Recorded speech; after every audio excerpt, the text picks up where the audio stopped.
Hey everyone, it's great to see you all again.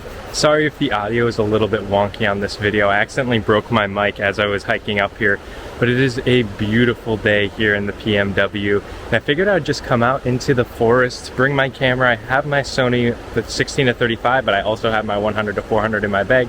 There's a beautiful waterfall right over there, but we're just gonna see what we can capture. I hope you all enjoy.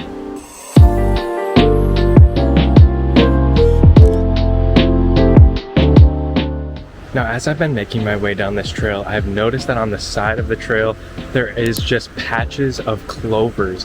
And I've been playing around with trying to compose something around them.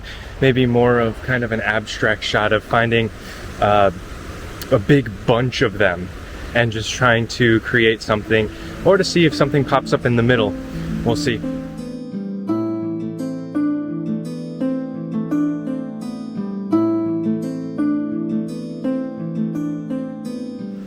Go behind a tree here so maybe you can hear me.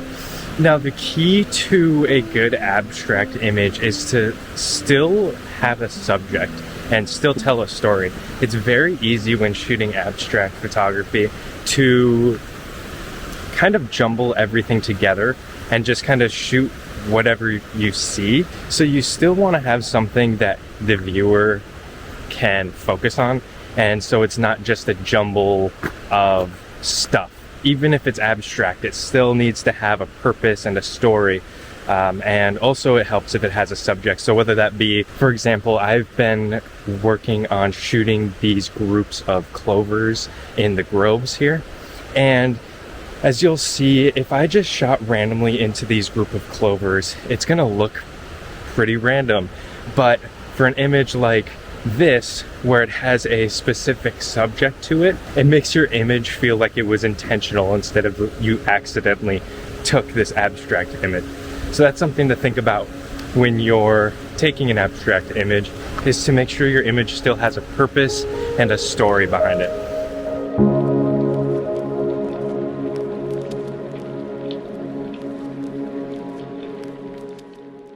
For example, here is a group of clovers, and if you were to shoot a wide shot just like that, it's pretty cool, and the clovers are all there and it looks full and it fills the frame. However, if you were to isolate one of those clovers, especially the one that is almost encapsulated by the other plants, this is the composition that I kind of came up with here. And you can see that not only is the full frame filled with clovers, but it also has the one clover that sticks out and kind of acts as a focus point or the subject. Another thing you want to think of is that I'm also using the Sigma 100 to 400 for this, and I have it on a tripod because I'm kind of in the shade here, and so I'm almost dipping into long exposure territory. And especially using the 100 to 400, you kind of want to make sure that your frame is staying still so everything is sharp.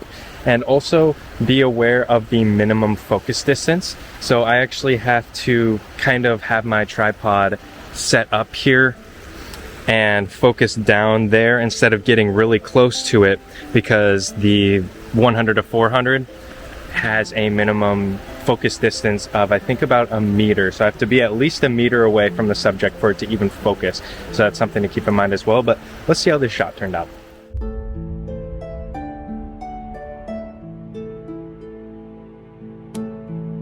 I'm really happy with how this photo turned out, with that one clover almost standing over the others. Another thing that really stood out to me with this image was all of the different shades of green that can be found throughout the scene. And I'm feeling a little lucky today, so hopefully I come across a 4-leaf clover in a convenient spot. One thing that you want to make sure is that you don't disturb the land. So don't pick any flowers or plants, and make sure, unless you're in a designated backpacking zone, you don't head off trail to disturb any of the wildlife or the nature around you. Just want to be respectful and capture the beauty as it is, and don't try to manipulate it as much. But yeah, let's see what we can find.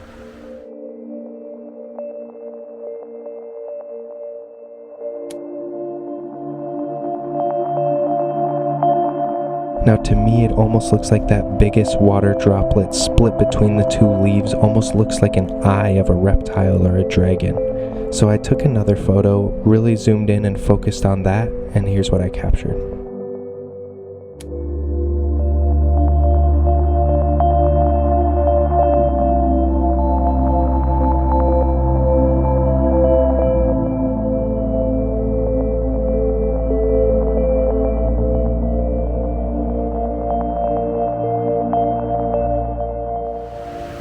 I happened to hike this trail yesterday, the full thing, but I didn't really take the time to slow down and kind of look around. And so I'm just taking today to pretty much go step by step and look around to see what I can find. But I think the times that I've been rushed and most frustrated are the times that I've come away with photos that I never post and I never like. And so I think it's just really important to slow down and just look around and listen to what's around you.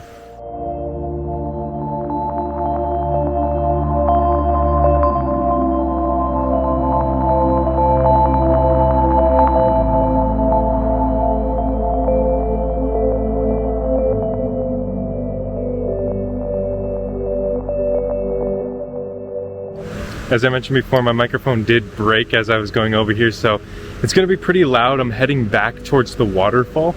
So I'm not sure if I'm gonna get any footage from down there as far as vlogging wise, but hopefully I get some images. I'm gonna take out the wide angle lens to see if we can get some wide angle photos of the waterfall horizontally and vertically.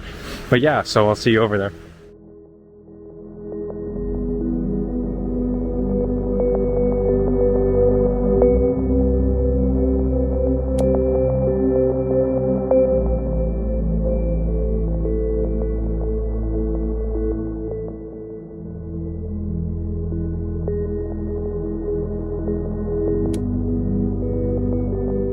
I was able to get really close to the water to create this sweeping motion almost taking you into the waterfall.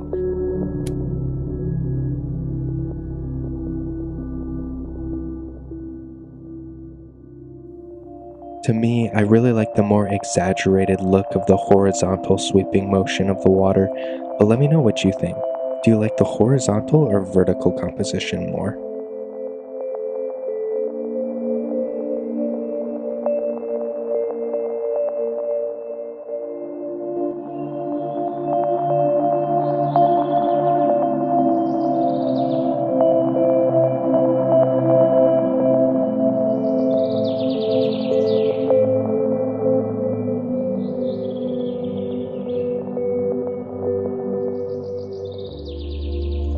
This was one of those vlogs that I didn't necessarily expect to record.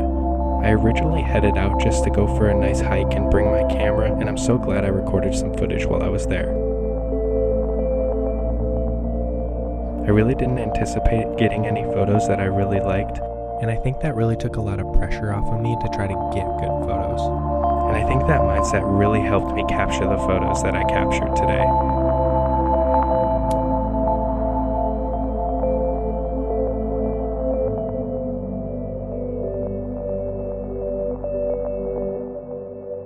I really hope you all enjoyed this video. If you could subscribe to my weekly newsletter for weekly updates, I would greatly appreciate it. I will also be keeping my website galleries up to date with new portfolio work as it comes in. And for daily updates, if you could like and follow my Facebook page. But other than that, thank you all so much for watching, and I'll see you in the next one.